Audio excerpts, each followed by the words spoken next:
Hello students, today we will discuss about accountancy class 11th first chapter. By the way, my name is Shivani. I have qualified UGC NET, CTET and HTET. Now we will discuss the first chapter, meaning of accounting. Accountancy is the art of recording, classifying, summarizing and analyzing business transactions and interpreting the results thereof. यहाँ recording से मतलब है जो भी एक business organisation है उसमें जो भी ट्रांजेक्शन्स हैं एक दिन में जो भी ट्रांजेक्शन्स हो रही हैं जैसे कि कंपनी ने परचेज करी है गुड्स तो यहाँ पे गुड्स की ट्रांजेक्शन्स रिकॉर्ड करेंगे अगर कस्टमर्स को सेल किया है प्रोडक्ट तो उसकी ट्रांजेक्शन्स को रिकॉर्ड किया जाता है डे टू डे ट्रांजेक्शन्स की रिकॉर्डिंग को ही यहाँ पर बताया गया फिर क्लासीफाइंग क्लासीफाइंग से मतलब है कि जो भी अकाउंट्स कंपनी ने बनाए हैं उसको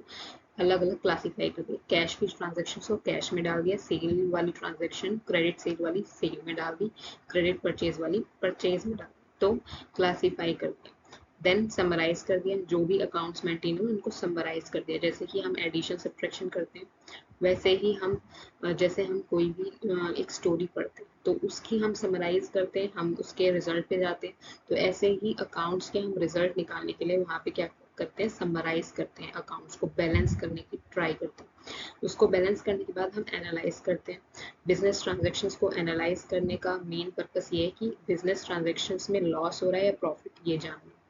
तो लॉस और प्रॉफिट तब पता चलेगा जब हम अपने बिजनेस ट्रांजेक्शन्स को जो अकाउंट्स हैं उनको हम प्रॉपर मेंटेन करने के बाद उसके हम आइटम्स देखें कि वो प्लस में है माइनस में है और फिर उसमें देखें कि हमारा बिजनेस लॉस में जा रहा है या प्रॉफिट में जा रहा है तो इससे हमें क्या पता चलता है इंटरप्रेटिंग द रिजल्ट्स रिजल्ट्स को इंटरप्रेट करने के बाद हम आगे वर्क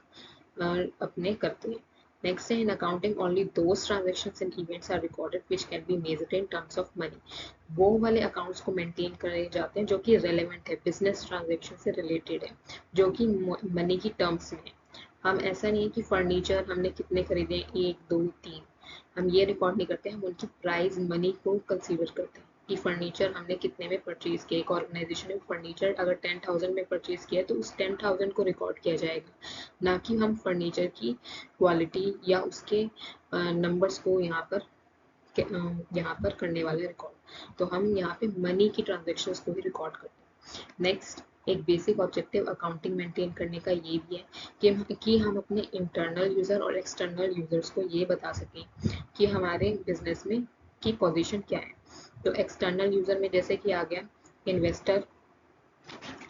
और क्रेडिटर्स लेंडर्स लेंडर्स होते हैं जो कि हमें लोन वगैरह प्रोवाइड करते हैं बिजनेस को रन करने में एम्प्लॉयज़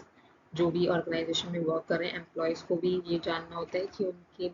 जहाँ पे वो वर्क कर रहे हैं वहाँ पर प्रॉफिट हो रहा है लॉस हो रहा है क्या हो रहा है और गवर्नमेंट को टैक्सेस वगैरह देना होता है तो गवर्नमेंट भी एक एक्सटर्नल यूज़र है नेक्स्ट हमारे इंटरनल यूज़र में सबसे पहले आ जाता है डायरेक्टर और एक ऑनर जो कि बिजनेस को रन कर रहे हैं नेक्स्ट हम पढ़ेंगे